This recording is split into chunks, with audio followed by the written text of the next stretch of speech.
El 7 de octubre de 1571, en el Golfo de Patras, el Mediterráneo deja de parecer un mapa y se vuelve una máquina. Dos buques insignia, la Real de Don Juan de Austria y la Sultana de Alí Pachá, se buscan en el centro como si el mar fuera demasiado estrecho para ambos. El choque no tiene nada de elegante, es una colisión total. Las proas se muerden. Los costados se pegan, y de pronto hay un solo tablero de madera, donde dos imperios se tocan con las manos. Alrededor, el agua se llena de humo bajo, de remos que ya no impulsan, de cadenas que no se rompen solas. La escena parece imposible. Una victoria que, vista de cerca, se parece a un naufragio. Desde lejos, las crónicas futuras la llamarán providencia. Desde el agua es otra cosa, una congestión humana sostenida por clavos, cuerdas y disciplina. Las galeras no ofrecen retirada, son pasillos estrechos, bancos de remo,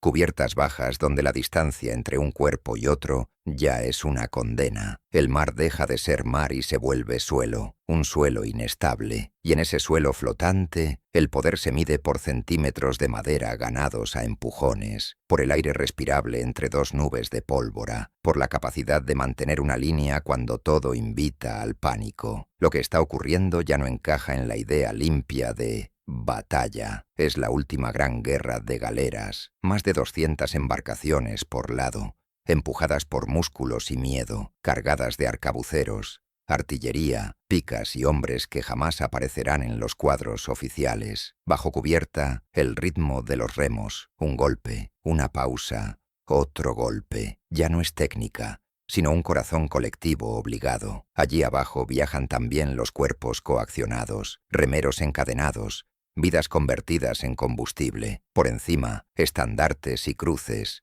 medias lunas y colores de ciudades rivales. Sobre el agua, la ideología es un símbolo. Sobre la madera, pesa lo mismo que el hierro. La mañana trae una claridad engañosa. No hay tormenta que excuse lo que viene. Las flotas se ven, se ordenan, avanzan en formaciones que parecen razonables desde un gabinete y se deforman en cuanto la realidad mete la mano. Delante de la línea cristiana avanzan 6 galeazas venecianas, más altas y más pesadas, como puertas artilladas que empiezan a cerrarse. Su presencia altera la distancia, obliga a aproximarse bajo fuego y rompe la fantasía de un encuentro puro entre remo y abordaje. La tecnología no sustituye al cuerpo, lo empuja hacia una forma peor de contacto. En el centro, la Real carga el peso político de una coalición que no nació de la armonía. Detrás de esa cubierta hay pactos tardíos, desconfianzas y cuentas abiertas bajo la amenaza de la expansión otomana. Pero cuando la línea se estrecha y la pólvora empieza a hablar, todo eso cambia de escala. El sonido no explica el daño, apenas lo anuncia. La madera vibra, los remos se levantan, los marineros se aferran a cualquier cosa porque el mar no tiene barandillas. Entonces la sultana entra de lleno en el centro. La historia lo resumirá con una palabra: embiste. Pero el impacto hace algo más que golpear, rehace el espacio. Ya no hay 2 naves, sino un puente improvisado de tablas astilladas, ganchos y cuerdas tensas. Los hombres no se encuentran como enemigos abstractos, sino como presión física. A esa distancia, la formación es un rumor lejano. La orden decisiva deja de ser estratégica y pasa a ser brutalmente simple. No ceder el punto, no dejar que el otro respire. Alrededor de ese nudo, el mar se llena de galeras trabadas, como si el Mediterráneo hubiera decidido sujetarse a sí mismo. El humo baja y se queda, pegado al agua, a la ropa, al cabello. La artillería no decide sola, abre huecos, desordena, rompe ritmos, y ese caos lo aprovecha quien todavía tiene reservas, quien puede reemplazar a un timonel caído, quien conserva un mínimo de coordinación cuando la vista ya no alcanza más que sombras. De cerca, la gran batalla no tiene grandeza, es una suma de microcatástrofes, un remo roto que deja una nave girando, una cuerda que se corta y suelta una colisión, un estandarte que cae y desordena una línea entera. La contradicción moral del día está incrustada en la propia ingeniería de las galeras. Arriba se combate por estados y credos, abajo se rema por supervivencia inmediata, muchas veces sin elección. Y cuando una galera cae, las cadenas dejan de ser sistema y se vuelven un detalle cruel que decide quién puede moverse y quién no. La victoria, si llega, no solo cambia banderas, también libera manos que llevaban meses, años, atadas al banco. Ese hecho no espera al final del horror, ocurre dentro de él, mezclado con la matanza. El centro otomano empieza a ceder cuando el mando se desestabiliza, y ahí la historia tradicional encuentra su imagen favorita, la muerte de Alí Pachá como giro del combate. Es un punto real, pero no un hechizo. La caída del jefe no hunde por sí sola una flota,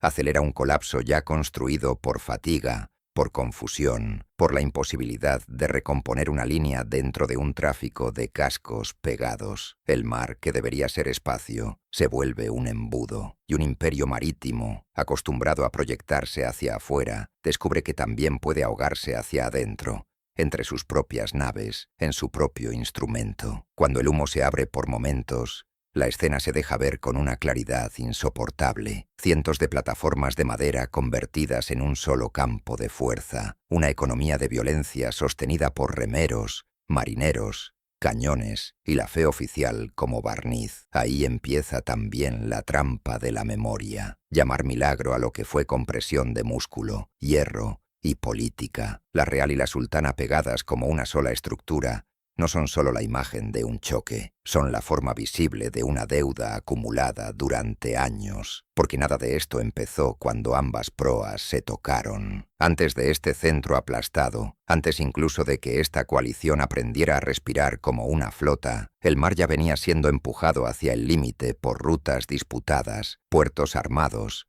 créditos en riesgo y una isla demasiado valiosa para quedar fuera del cálculo. Lo que aquí parece una colisión repentina llevaba mucho tiempo reuniendo peso. El golpe solo volvió imposible seguir fingiendo que la diplomacia todavía bastaba. Y esa isla demasiado valiosa tenía nombre: Chipre. El Mediterráneo no era un escenario de velas blancas, sino un sistema de rutas, impuestos, puertos armados y miedo acumulado. Un mar donde el comercio viajaba con escolta, donde las ciudades discutían con mapas sobre la mesa y los remeros pagaban con la espalda. La guerra no empezaba con el disparo, empezaba mucho antes, cuando alguien decidía que una isla valía más que el costo de sostener una flota. Por eso el punto de ruptura se llamó Chipre. Selim II la quería como pieza estratégica, y cuando Venecia se negó a cederla, la invasión otomana de 1570 convirtió la disputa en una alarma para todo Occidente marítimo. Venecia no defendía solo territorio, defendía circulación, crédito, posición en el Adriático y en el Levante, y lo hacía, además, con la peor clase de conciencia, la de saber que estaba sola, justo cuando ya no podía permitirse estarlo. En Roma, Pío V llevaba tiempo empujando la idea de una liga católica, pero la fe no alineaba por sí sola los intereses. Francia tenía sus propios cálculos, el Sacro Imperio miraba otras fronteras, España arrastraba deudas, compromisos y retrasos que hacían de cada decisión un regateo. La coalición no nació como bloque, sino como acuerdo de emergencia. Demasiadas coronas, demasiadas banderas, demasiadas condiciones. Y mientras discutían precedencias, dinero y mando, el mar seguía estrechándose. También la propia forma de la guerra imponía urgencia. Una galera no era solo madera y lona, era logística humana, disciplina y coerción. Hacían falta víveres, munición, repuestos, carpinteros, médicos improvisados y, sobre todo, un ritmo de remo que no se interrumpiera. Abajo, en bancos estrechos, los hombres remaban entre calor y oscuridad. Arriba, oficiales y marines discutían rumbo, formación y honor. El Estado ondeaba en la bandera, pero también estaba en ese banco, en esa cadena, en ese cubo de agua turbia que iba de mano en mano. Por eso Mesina no fue solo un punto de reunión, fue un embudo de ansiedad. El puerto se llenó de cascos, remos levantados como un bosque, jarcias que crujían, capellanes, mercenarios, capitanes que se toleraban más de lo que se respetaban. La Liga Santa, españoles, venecianos, pontificios, genoveses, malteses, saboyanos. Intentaba parecer una sola voluntad cuando en realidad seguía siendo una suma tensa de intereses. Don Juan de Austria recibió el mando. Sí, pero el mando no borraba las fricciones. Apenas lograba que callaran, mientras la campaña empezaba a moverse. Al otro lado, la armada otomana tampoco avanzaba como una idea perfecta. Era una temporada larga de campaña, y las naves no eran símbolos sino estructuras que envejecen, tripulaciones que se cansan, arsenales que no alcanzan para todo. Años después, algunos cronistas otomanos hablarían con reproche de errores de juicio, de confianza excesiva en que el enemigo no se atrevería a buscar una decisión abierta, de condiciones discutidas que aún así fueron aceptadas. No es un veredicto único, pero deja ver algo importante. Incluso un poder que parecía inevitable tenía grietas, discusiones y fatiga acumulada. Así la lógica estratégica empezó a cerrarse. Si Chipre se perdía, una derrota en el mar ya no sería solo una derrota. Para la Liga, significaría acostumbrar al Mediterráneo occidental a sentir la presencia otomana como costumbre, como repetición, como miedo administrado. Para los otomanos, el riesgo era distinto, pero no menor. Ser detenidos en batalla abierta rompería el aura de superioridad naval que tanto había costado construir. Ninguno podía retirarse sin pagar en reputación, en control del movimiento, en autoridad sobre un mar que ambos necesitaban parecer capaces de dominar. Por eso la ruta terminó en el Golfo de Patras. Allí se supo que la flota otomana estaba reunida. Allí la campaña dejó de parecer maniobra y empezó a parecer decisión. No se trataba solo de encontrarse, se trataba de aceptar que el encuentro ya no podía aplazarse. Y cuando ambas formaciones comenzaron a cerrar distancia, el Mediterráneo dejó de parecer amplio. Empezó a parecer una trampa construida por décadas de rivalidad, comercio armado y cálculo aplazado. Pero antes de que esa trampa terminara de cerrarse, hizo falta algo más que estrategia y cansancio. Hizo falta una noticia, una de esas noticias que no cambia el mar, pero cambia el peso con que una flota entra en él. En Corfú, cuando ese mensaje llegara, Chipre dejaría de ser una posibilidad en disputa y pasaría a convertirse en un hecho consumado. Y con eso, toda la campaña cambiaría de tono, porque ya no navegarían hacia un rescate, sino hacia una respuesta mucho más peligrosa. La noticia no llega con trompetas, llega como llegan las cosas decisivas en una flota, en una embarcación pequeña, con un hombre cansado que pisa cubierta y entrega un papel que pesa más que el plomo. En Corfú, cuando los mandos de la Liga Santa entienden que Famagusta ha caído, el aire cambia. No hay un grito colectivo, hay algo más frío, el sonido mínimo de una campaña que se reescribe sola. Desde ese instante, Chipre deja de ser un objetivo operativo y pasa a ser un hecho consumado que empuja a todos hacia una decisión más peligrosa. Hasta entonces, el viaje todavía podía fingir una lógica: reunir fuerzas, navegar, buscar a la flota otomana, proteger rutas, impedir más pérdidas. Pero ahora el reloj ya no marca rescate, sino respuesta. Y esa diferencia es venenosa, porque la respuesta no se mide en territorio recuperado, sino en reputación, en miedo contenido, en la necesidad de demostrar, al menos una vez, que la supremacía naval no es invulnerable. Una campaña tardía no puede permitirse un resultado tibio. La flota sigue siendo una coalición, no una unidad orgánica. Se sostiene por jerarquía, por necesidad y por la vergüenza política de regresar sin haber hecho nada. Los cascos avanzan como si fueran un solo cuerpo, pero el cuerpo tiene cicatrices internas, rivalidades entre capitanes, prioridades distintas, economías distintas. En la cubierta alta se habla de estrategia. Bajo los tablones, en la oscuridad densa de los bancos, se habla con el ritmo de los remos y con la humedad del aliento compartido. El Estado se parece mucho a una orden, la realidad a un músculo que ya no tiene opción. Con la caída de Famagusta, el mar también cambia de forma mental. Si la Liga se retira,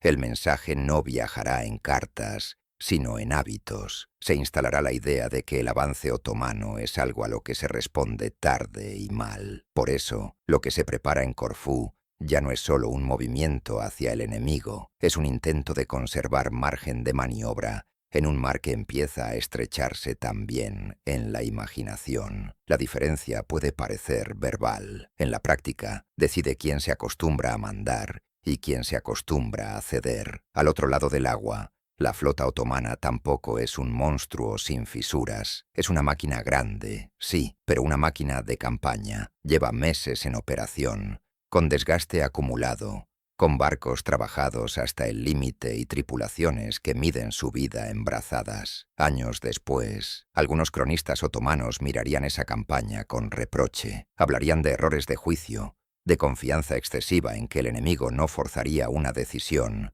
de reparos ante condiciones poco favorables que terminaron ignorándose. No es una sentencia absoluta, pero deja ver algo importante. Incluso los imperios llegan al combate con fricción interna. La tensión, entonces, no nace de un destino claro, sino de una convergencia desagradable. La Liga avanza porque no puede permitirse parecer impotente. La armada otomana se mantiene porque no quiere admitir cansancio ni ceder espacio psicológico. Ambos sistemas se empujan hacia un punto en el que el costo de evitar la batalla empieza a parecer peor que el costo de librarla. Y en ese punto la guerra deja de sentirse como elección libre y empieza a parecer una ecuación de prestigio. Encubierta, el mar huele a brea y a sudor. La madera está viva de tanto crujir. Los metales, clavos, hebillas, aros de cuerda, suenan con cada sacudida. Nada de eso suele entrar en los grandes relatos, pero de eso depende cuánto dura un abordaje, cuánto tarda una nave en girar, cuántos segundos extra tiene un artillero antes de que el humo lo deje ciego. En una batalla de galeras, la historia también se decide en detalles que no caben en un estandarte. Y mientras el fracaso de Chipre se asienta como una sombra, los mandos miran el mapa con una lógica nueva, no para salvar,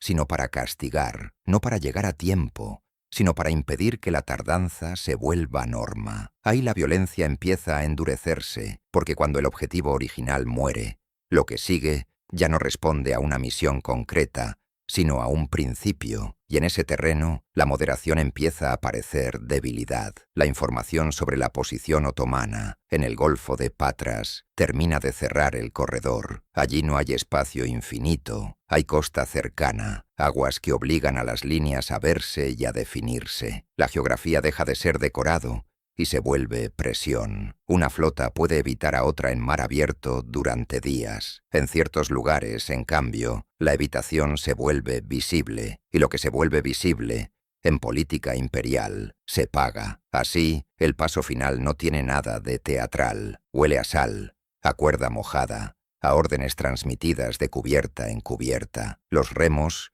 recuperan un compás que ya no promete nada salvo avance. Los hombres que reman no necesitan entender Chipre para sentir el cambio. Está en la prisa, en la revisión del armamento, en la forma en que el silencio dura un poco más antes de cada instrucción. La campaña entra entonces en su zona irreversible. Ya no se discute una isla, esa ya se perdió, sino el futuro inmediato del mar, quien se moverá con la seguridad de lo inevitable y quien empezará a moverse con cautela. Y cuando ambas flotas apuntan hacia el Golfo, no navegan solo hacia un enemigo, navegan hacia una prueba pública, visible, imposible de suavizar, una geometría cerrada donde la costa queda cerca, la distancia se acorta, y el Mediterráneo empieza a dejar de parecer ruta para convertirse, por fin, en choque, y en ese golfo la distancia deja de proteger a nadie. La costa está cerca, la luz rebota en el agua como sobre una lámina de metal, y lo que se aproxima ya no parece un encuentro, sino una geometría cerrada. Las flotas llegan sabiendo que el significado de la jornada ya no cabe en Chipre. Chipre ya es un hecho. Lo que está en juego ahora es más frío. ¿Quién puede moverse por el Mediterráneo con la seguridad de lo inevitable? ¿Y quién empezará a moverse pidiendo permiso a la duda? La Liga Santa aparece como una línea que intenta parecer natural, pero no lo es. Es una suma de arsenales, de ciudades con cuentas pendientes, de banderas que en otros años se habrían mirado con recelo. Esa unidad forzada se sostiene porque la alternativa sería peor. Volver a puerto sin una decisión convertiría el mar en costumbre del más fuerte. Así, el orden oficial se presenta como fe y causa, la realidad como necesidad y cálculo. El despliegue cristiano se organiza en 4 cuerpos, no por elegancia, sino por supervivencia. En el centro va don Juan de Austria con la masa principal,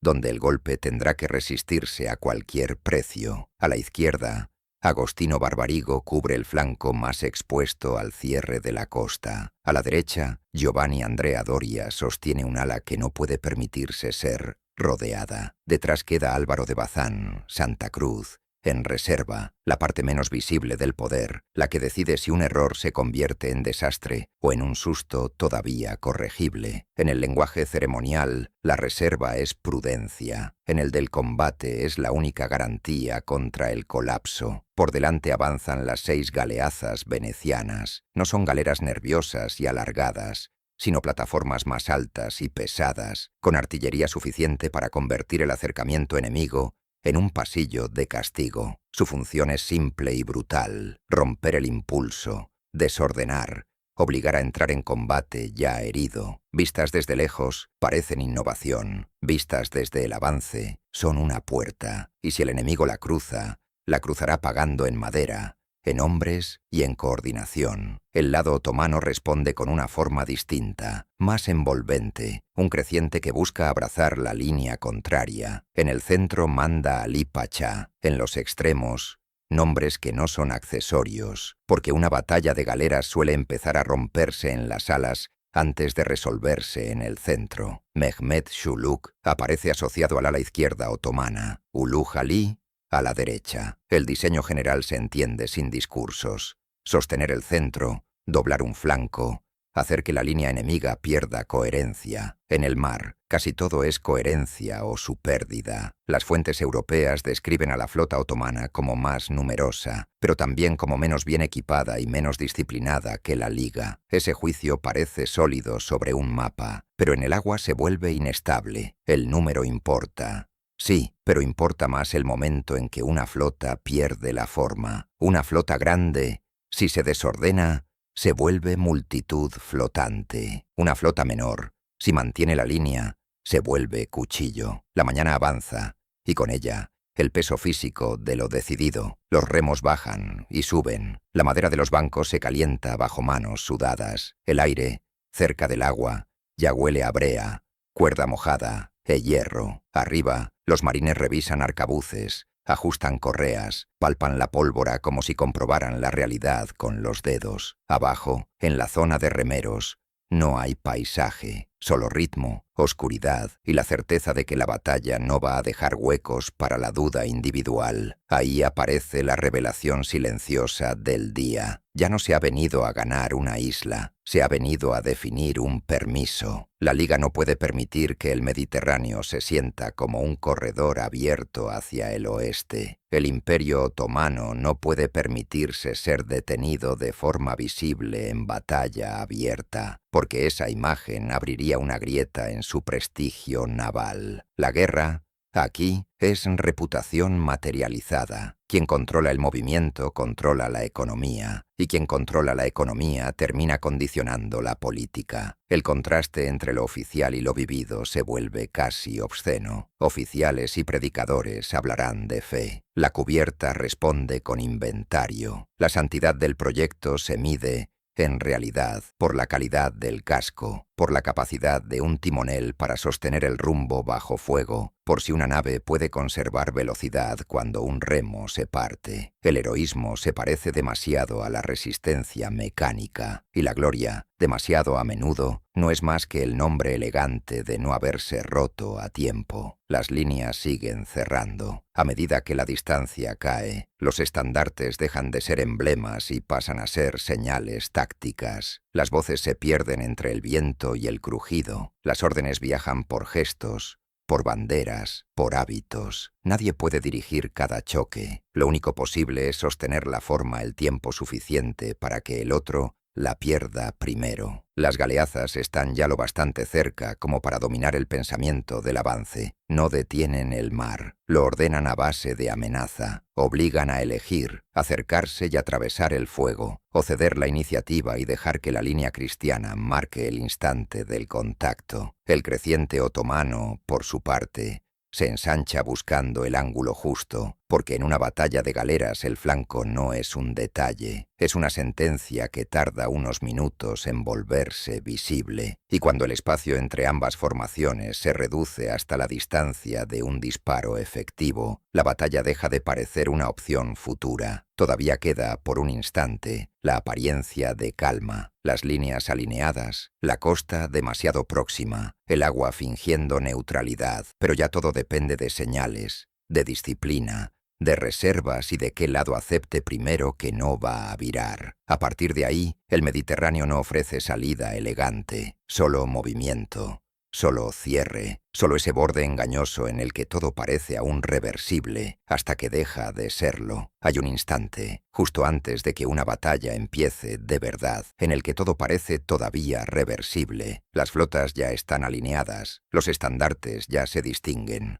La costa está demasiado cerca como para seguir fingiendo espacio. Aún así, el mar conserva una apariencia de calma, una superficie que no revela el costo humano que transporta. Ese engaño dura poco. En Lepanto, dura lo que tarda una señal en subir y una primera línea en aceptar que ya no va a virar. La Liga Santa no llega a ese borde por impulso místico, llega porque la política le ha borrado el margen. Una coalición improvisada, reunida tarde, no puede permitirse un resultado ambiguo. La ambigüedad se convierte en desconfianza interna, en reproches, en puertos que vuelven a cerrarse. Cuando Chipre ya está perdido, la batalla deja de ser un medio y se vuelve un mensaje. La fe es el lenguaje público, la necesidad, el motor real. Y en el mar, los motores no toleran discursos, exigen movimiento. En la real, el centro cristiano sostiene el peso simbólico de esa elección. No es solo un buque de mando, es la plataforma donde una alianza intenta comportarse como una sola voluntad. Encubierta el orden es visible, armas revisadas,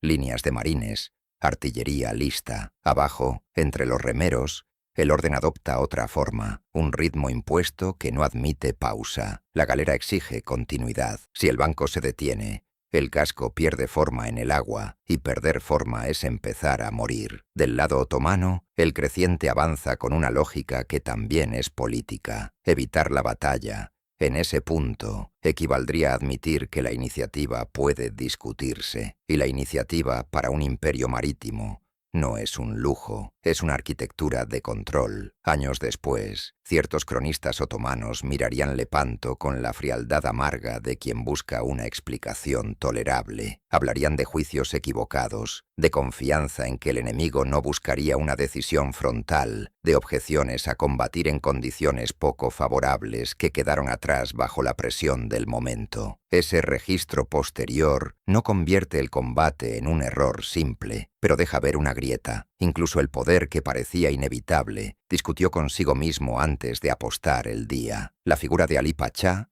en el centro, concentra parte de esa tensión. Más tarde aparecerán insinuaciones sobre su idoneidad naval, como si el mando hubiera descansado más en el rango que en el oficio. Conviene sostenerlo como perspectiva, no como sentencia, porque una batalla así no depende de una sola biografía, depende de una estructura entera, de cómo viaja una orden, de cuánto tarda un ala en corregir un giro, de si una nave conserva velocidad cuando el humo vuelve opaca la distancia. Las galeazas venecianas, adelantadas, recuerdan que el combate no tendrá nada de caballeresco. Son plataformas de cañón pensadas para estropear el acercamiento, para convertir el tramo final en pérdida de tiempo y de hombres. En la proa de una galera, el mundo suele reducirse a una línea recta, avanzar, cerrar, chocar. Las galeazas introducen algo peor en esa línea, la posibilidad de llegar ya herido, ya desordenado,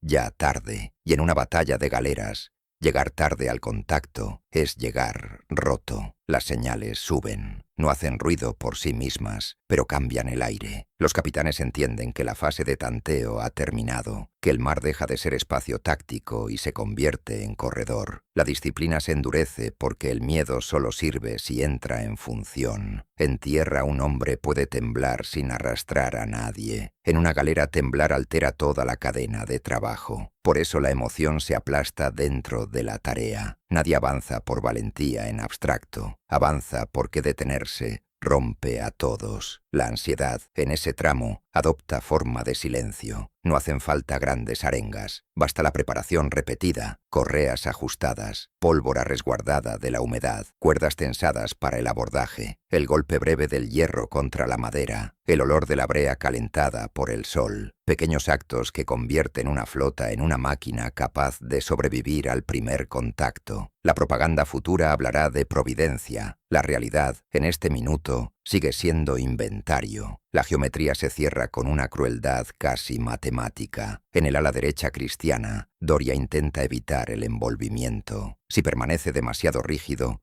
puede ser rodeado. Si se abre demasiado, crea un hueco fatal. En el ala izquierda, cerca de la costa, el margen es menor. Agua y tierra conspiran para que cualquier desorden se vuelva irreversible. El centro, como casi siempre, funciona como bisagra. Si el centro cede, las alas se convierten en fragmentos. Si resiste, todavía pueden corregirse. Por eso el centro no es solo honor, es estructura. Lo más hondo de Lepanto no es una derrota consumada, sino la comprensión compartida de que ambos bandos ya han cruzado el punto en que no pelear sería más devastador que pelear. La Liga Santa se juega su credibilidad marítima, el Imperio Otomano, la continuidad de su aura naval. Ninguno persigue la aniquilación como idea solemne, pero la forma elegida hace que la aniquilación entre en el cálculo. La batalla deja de ser un episodio de campaña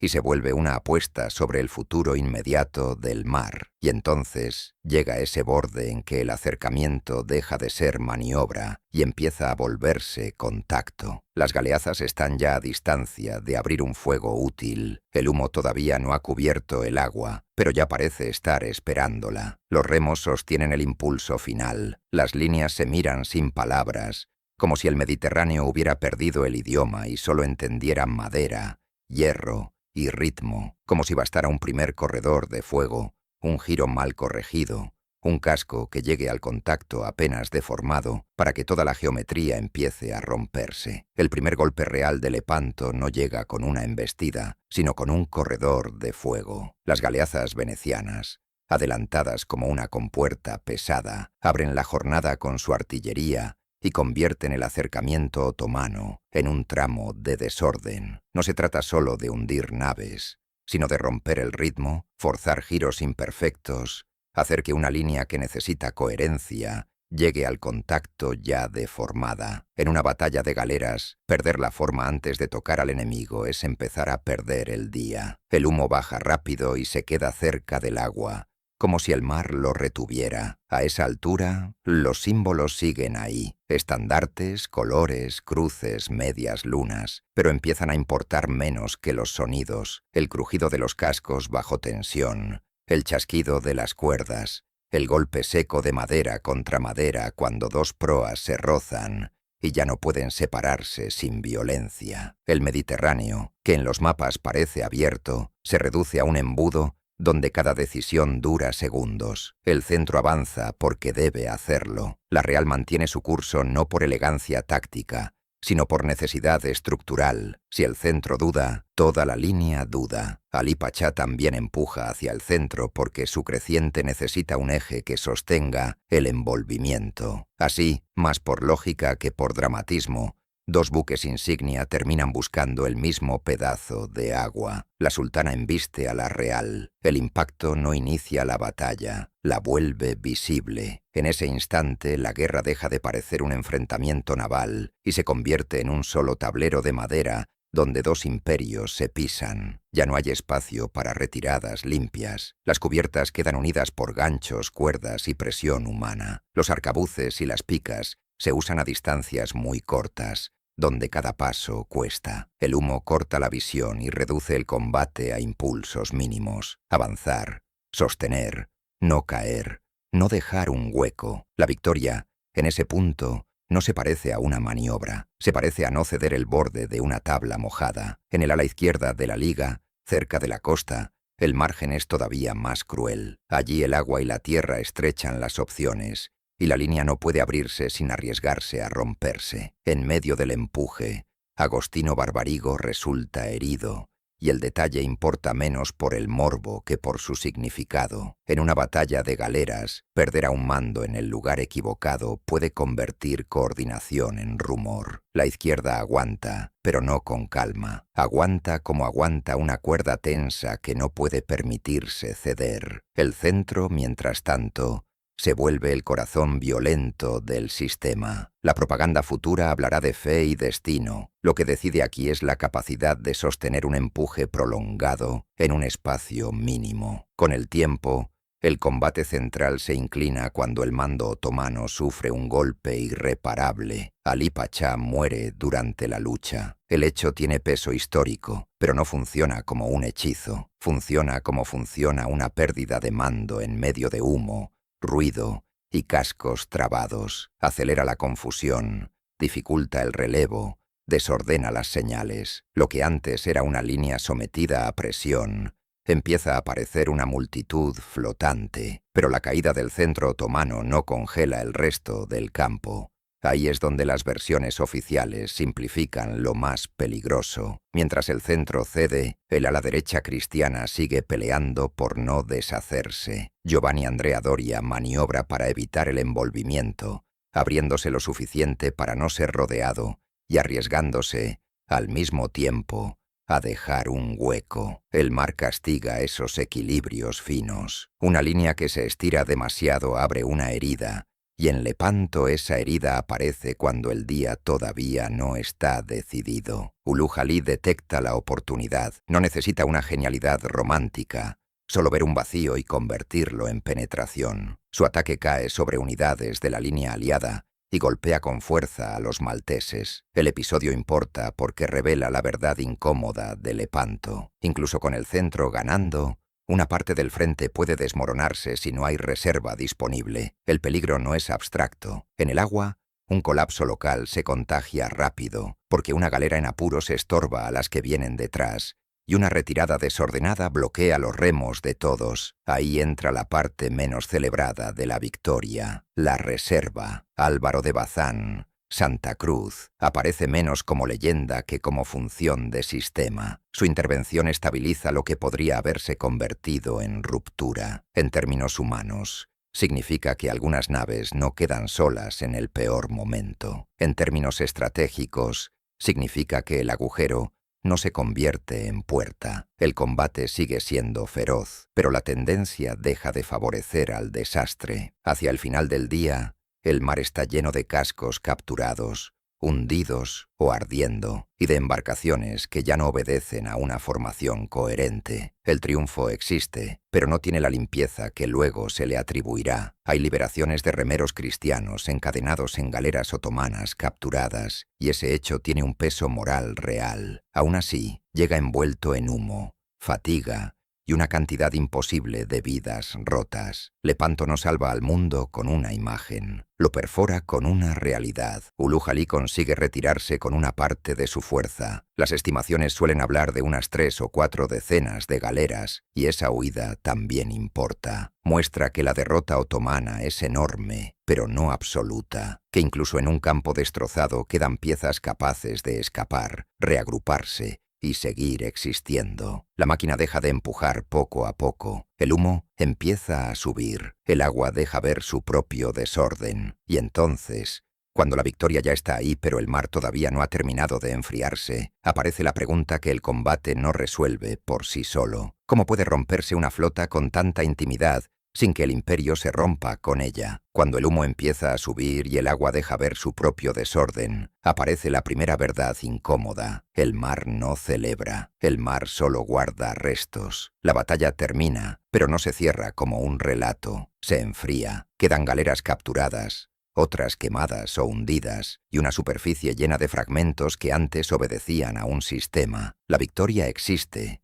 Sí, está en el centro otomano roto, en estandartes perdidos, en una cadena de mando quebrada, pero, a ras de agua, lo que domina no es el triunfo, es el costo. A bordo de las galeras tomadas hay un tipo de silencio que los cuadros no pintan. Algunos remeros cristianos encadenados en naves otomanas son liberados, y esa liberación tiene un peso real, inmediato. corporal. No es una metáfora religiosa, es el fin de un mecanismo, manos que dejan de ser herramienta, espaldas que ya no obedecen al látigo del ritmo. Esa imagen convive con otra, cubiertas agotadas, hombres sin energía para gritar, apenas con fuerza para contar quién falta. Lepanto, visto de cerca, no se parece a un final feliz, se parece a una interrupción brutal, pero en tierra firme el lenguaje se apresura a domesticar lo ocurrido. En Roma, la victoria se convierte en señal, se organiza el agradecimiento,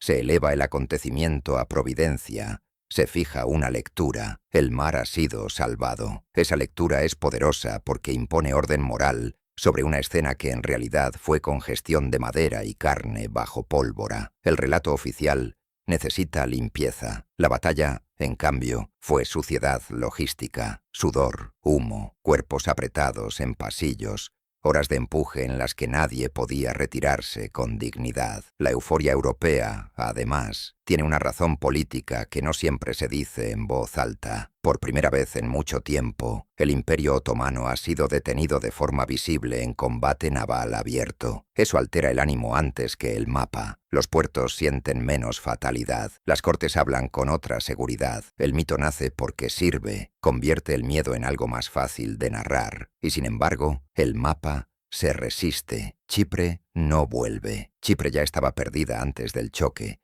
y sigue perdida después. La batalla no reescribe tratados por sí sola, no devuelve fortalezas, no deshace una invasión consumada. Ahí aparece la primera grieta entre memoria y consecuencia. La Liga Santa gana un día inmenso, pero no recupera la isla que encendió la crisis. Esa grieta se ensancha por una razón todavía más humana. Los vencedores no se convierten, de pronto, en una sola voluntad. La coalición era una emergencia, no una nación. Pasado el peligro inmediato, vuelven a hablar las fricciones que el miedo había obligado a callar. El dinero vuelve a importar. Las prioridades se separan. Los puertos discuten qué hacer con lo capturado. ¿Quién paga la siguiente campaña? ¿Quién arriesga sus barcos una vez que la imagen de la victoria ya existe? La guerra, que había unido por necesidad, empieza otra vez a dividir por interés. Venecia, golpeada directamente en Chipre, mira la realidad con una frialdad que el mito no tolera. Una república comercial no vive de símbolos, sino de rutas, seguros y acuerdos. Y cuando la coalición no logra convertir Lepanto en una ofensiva sostenida, hace lo que hacen los estados cuando descubren que la victoria no les devuelve lo perdido. Negocia. En 1573, Venecia firma la paz y cede Chipre. En los sermones puede sonar a claudicación. En los libros de cuentas suena a límite. Del lado otomano la derrota es grave, pero no funciona como colapso civilizatorio. En Lepanto se rompe una flota en un día. Un imperio, en cambio, se sostiene o se hunde por su capacidad de rehacer instrumentos. Y ahí aparece la parte más inquietante de la historia, la reconstrucción. Astilleros, madera, manos expertas, impuestos, reclutamiento. Un poder que ha perdido barcos puede volver a tener barcos si todavía conserva administración, recursos y disciplina. Algunos cronistas otomanos